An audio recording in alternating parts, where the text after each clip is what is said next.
Hola, hola, continúo con el libro El Elemento, vamos en la página 89. Capítulo 5. Encontrar tu tribu. Para la mayoría de la gente, conectar con otras personas que compartan la misma pasión y el mismo deseo de sacar el máximo partido de sí mismos es parte fundamental de encontrarse en su elemento. Meg Ryan es la popular actriz conocida por su trabajo en películas como Cuando Harry encontró a Sally y Algo para recordar. Su carrera cinematográfica ha sido brillante durante más de un cuarto de siglo. Aún así, cuando estaba en el colegio no imaginaba que fuera a dedicar su vida a esta profesión. De hecho, le aterrorizaba la idea de actuar e incluso de hablar en público.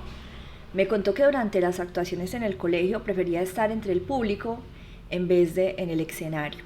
Sin embargo, era buena estudiante y en octavo curso fue la encargada de leer el discurso el día de su graduación. Estaba muy emocionada por lo que había conseguido hasta que se dio cuenta que tenía que hablar delante de todo el colegio. Aunque practicó durante semanas, cuando se vio en el estrado se quedó inmóvil y aterrorizada. Por lo visto, su madre tuvo que subir a la tarima y conducirla hasta su asiento. Con todo, se convirtió en una de las actrices de comedia más brillantes de su generación, y esto ocurrió en parte porque encontró su tribu. Después de una excelente trayectoria escolar, Meg consiguió una beca para estudiar periodismo en la Universidad de Nueva York. Siempre le había encantado escribir y quería llegar a ser escritora. Creía que esa era su verdadera pasión. Para ayudar a pagar la matrícula encontró trabajo haciendo anuncios publicitarios esporádicamente. Esto llevó a que los productores la eligieran para interpretar un papel permanente en la telenovela As the World Turns. Y aquí y a que Meg descubriera que ese mundo le encantaba. Así me lo contó. El mundo de los actores me pareció fascinante. Estaba rodeada de gente divertidísima. El trabajo era como estar rodeada de una familia extensa y chiflada. Hacía jornadas de 16 horas y comencé a sentirme cada vez más cómoda con la rutina diaria. Me encantaba pasar el tiempo discutiendo porque alguien haría determinadas cosas y examinando el comportamiento humano. Descubrí que tenía un montón de opiniones sobre lo que haría o no haría mi personaje. No sabía de dónde los sacaba, pero tenía cientos de ellas. Decía cosas como, muy bien, eso es lo que dice entre líneas, así que, ¿por qué estoy hablando entre líneas? Me encontré reescribiendo el papel y metiéndome de verdad en un personaje y su mundo. Cada día recibíamos un guión nuevo y tenía que memorizar todas las frases. Exigía de ti una implicación absoluta y abrumadora. No había tiempo de pensar en nada más, era una inmersión total. Aún así, después de dejar esta serie y de licenciarse en la universidad, Meg no partió hacia Hollywood de inmediato. Creía que tenía que descubrir algo más sobre sí misma y pasó algún tiempo en Europa. Incluso llegó a considerar la idea de unirse al Cuerpo de Paz. Pero cuando le ofrecieron hacer una película en Los Ángeles y regresó al mundo del cine, volvió a descubrir que cuando hacía este trabajo se encontraba en un lugar extraño. Conocí a una profesora de interpretación estupenda que se llamaba Peggy Fury. Ella comenzó a explicarme los entresijos del mundo de la interpretación y de lo que significaba ser un artista. Sean Penn estaba en un curso superior al mío y también Angelica Houston, Michelle Pfeiffer y Nick Cave. Estaba rodeada de personas que trabajaban desde lo más profundo de su alma y a las que les interesaba la condición humana y la idea de dar vida a los textos.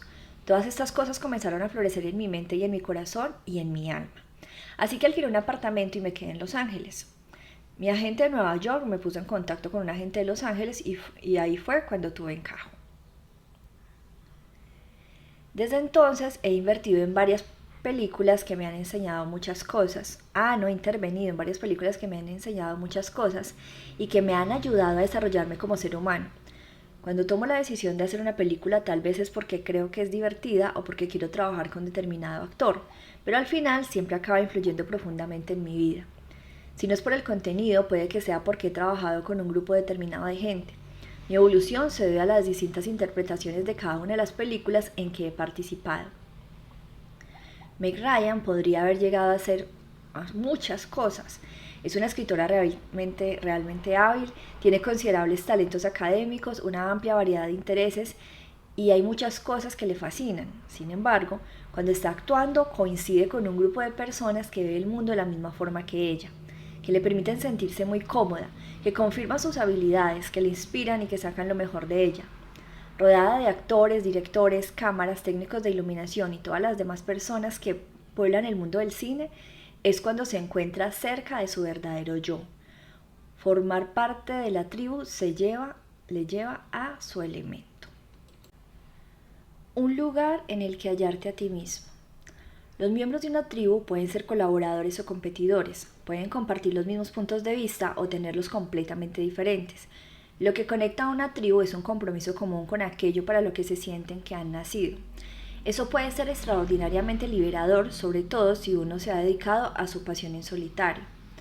Don Lipsky, uno de los escultores y artistas públicos más aclamados de Estados Unidos, siempre supo que tenía una vena artística. Tenía una energía creativa fuera de lo normal.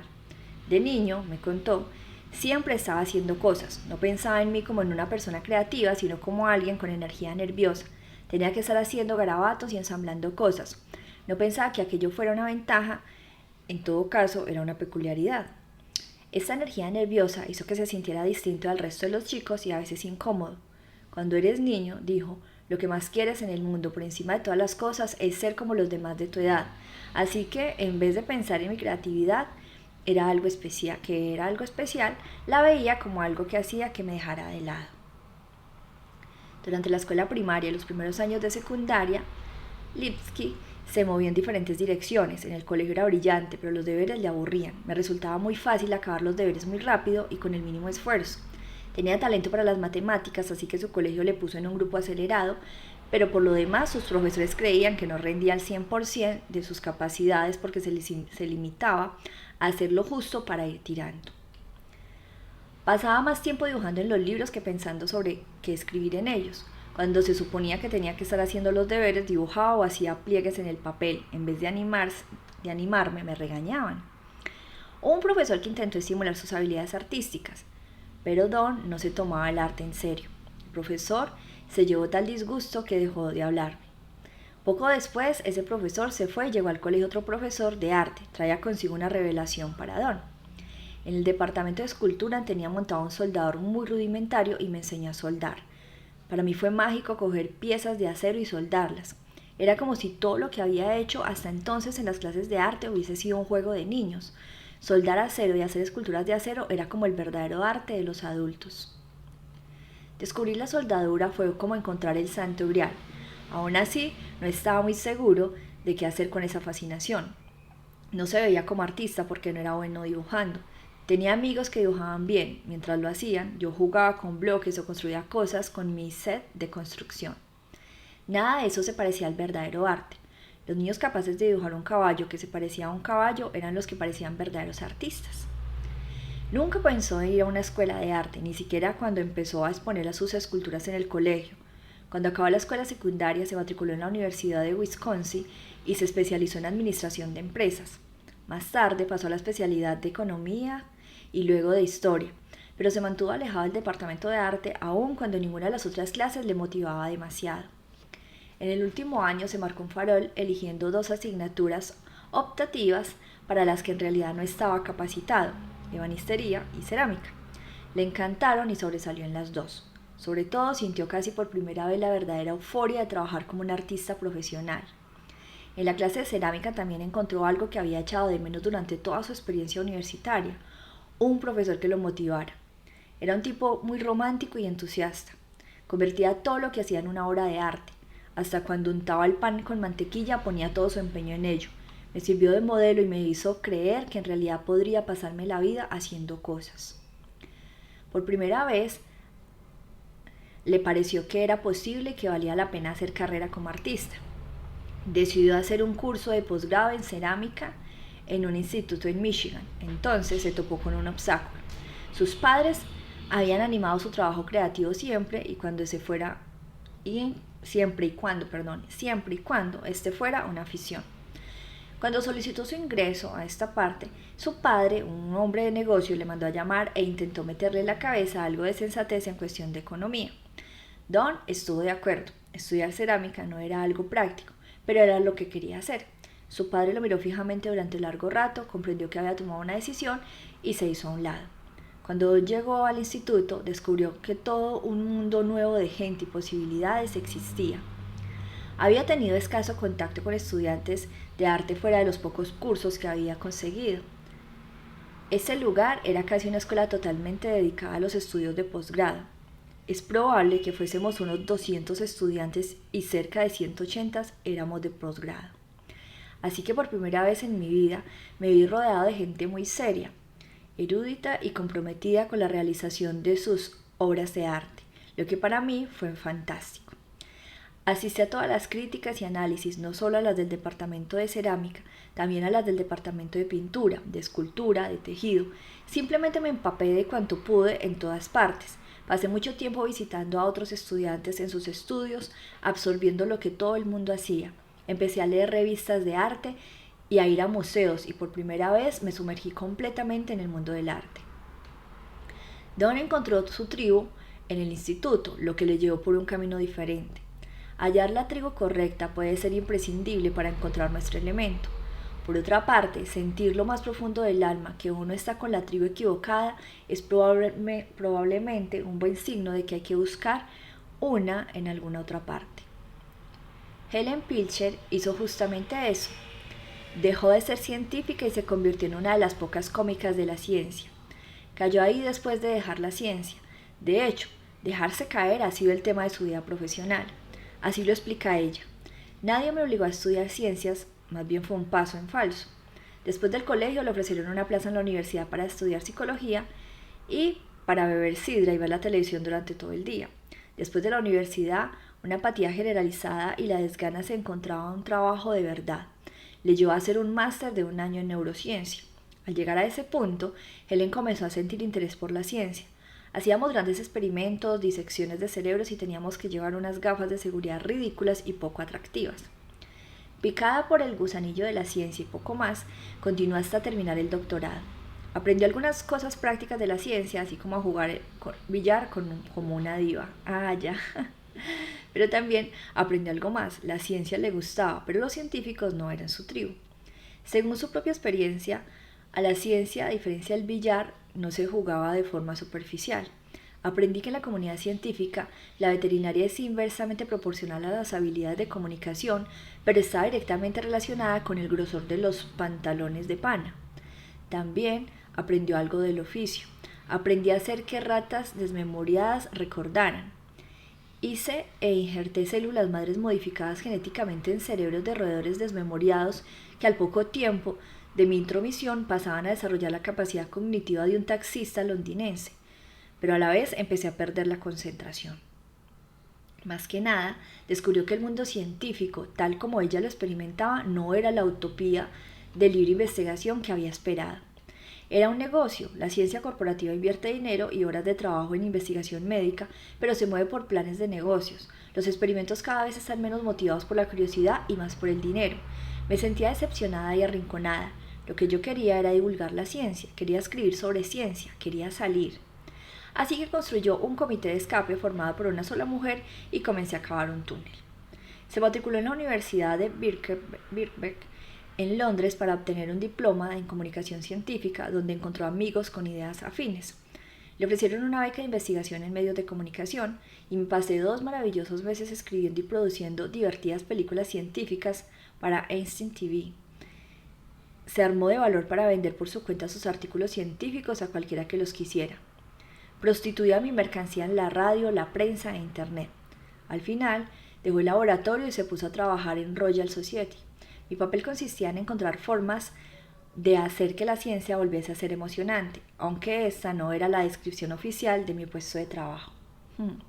Y entonces, de repente, recibí un email en el que le ofrecían un espacio en horario estelar en el escenario del Festival de Ciencia de Cheltenham para que representara una comedia sobre la ciencia. Tan pronto como dijo que sí, le entró el pánico. La ciencia, tal como la conocemos todos, es una cosa seria. No se puede hacer un chiste breve con la teoría de la relatividad de Einstein.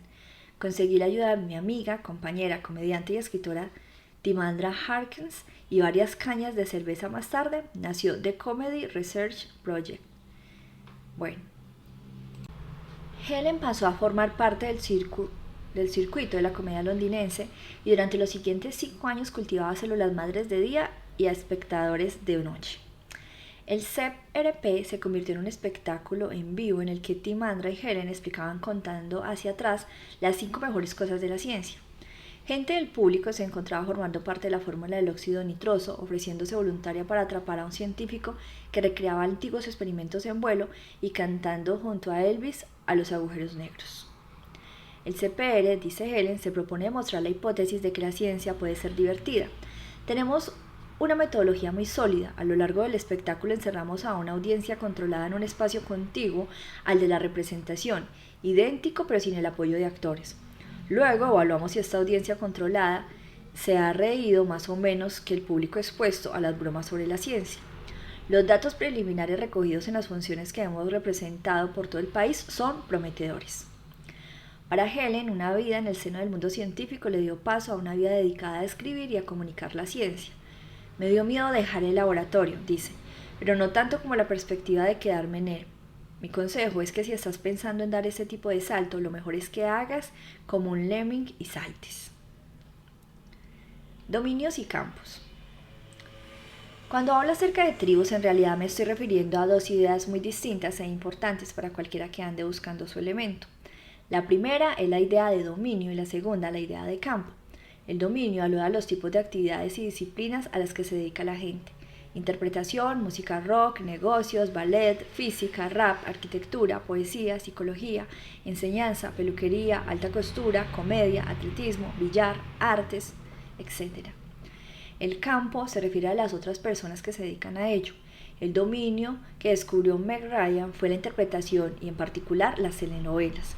El campo eran los otros actores con los que trabajaba, que amaban el oficio de actor tanto como ella y que sustentaron su creatividad. Más tarde pasó a otra parte del dominio, a la interpretación cinematográfica, y dentro de de la comedia a papeles más serios.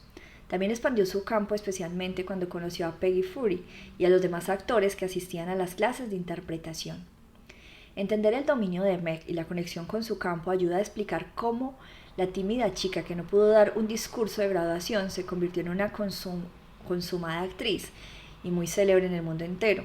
Cuando estaba trabajando solo éramos un par de actores y yo en una habitación oscura con el equipo de cámaras. El público no me preocupaba porque no estaba allí. No hay público durante el trabajo diario que se desarrolla en un escenario oscuro y seguro, donde se encuentran las cámaras y las otras personas con las que esté rodando alguna escena. La actividad era muy absorbente. Aquella gente era tan estupenda que simplemente me dejaba llevar durante todo el proceso. La seguridad que obtuvo en sí misma a partir de esta experiencia fue lo suficientemente sólida como para hacer que prosperara dentro de su dominio y llevarla hasta nuevos campos de gente. Sin embargo, sigue sin gustarle hablar en público o conceder entrevistas para la televisión. Lo hago si tengo que hacerlo, simplemente preferiría no tener que hacerlo. Es que yo no soy así, no me siento a gusto siendo el centro de atención.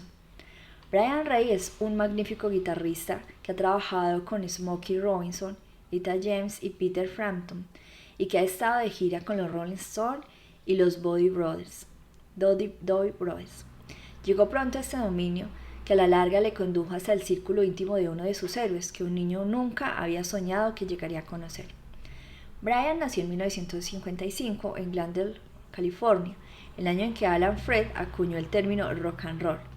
Eran 4 hermanos, entre ellos una media hermana. Jean, 15 años mayor que Brian, Jean solía llevarme a casa de una amiga suya, y allí escuchaba a Rick Nelson, Elvis Presley y Jerry Lee Lewis, mientras estudiaban con detalle las fotografías de aquellos tipos. La reacción de las chicas a esa clase de música que escuchaban por la radio y a esas fotografías tuvo un gran impacto en mí.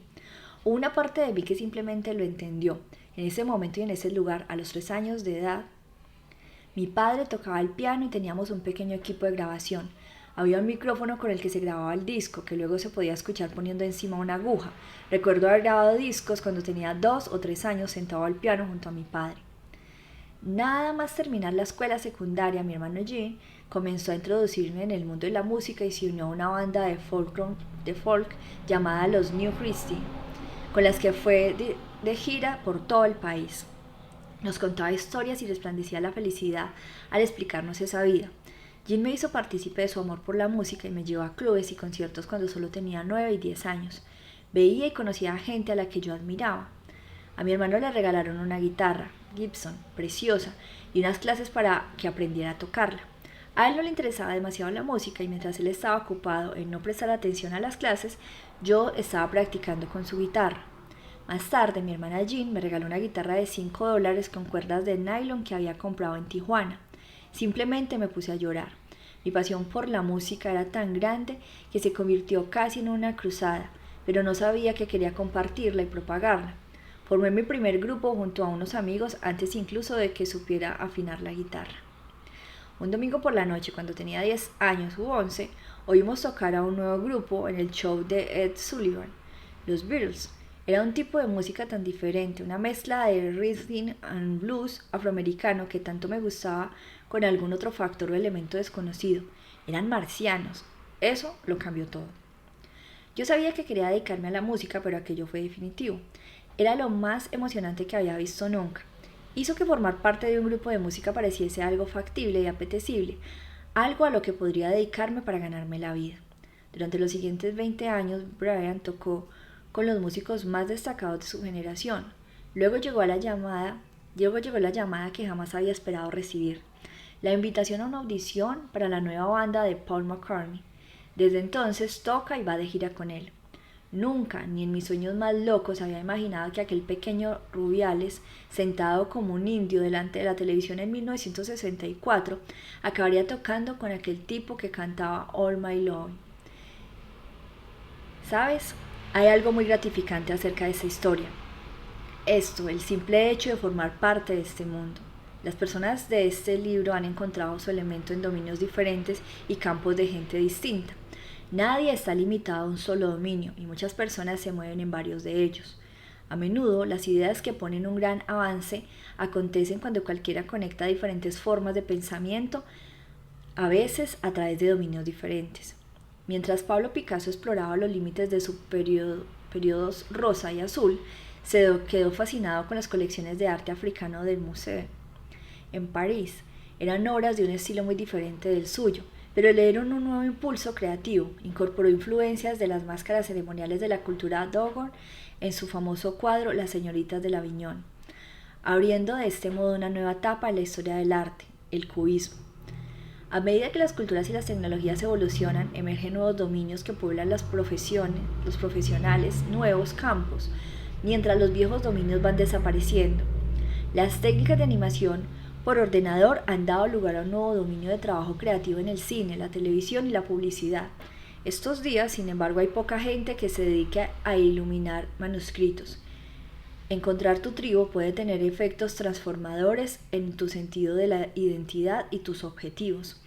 Esto se debe a 3 poderosas dinámicas triviales: ratificación, inspiración y lo que aquí llamaremos la alquimia de la sinergia. Bien, dejaré hasta ahí este video. Vamos en la página 97. Mil gracias por escucharme. Los espero en el próximo. Chao, chao.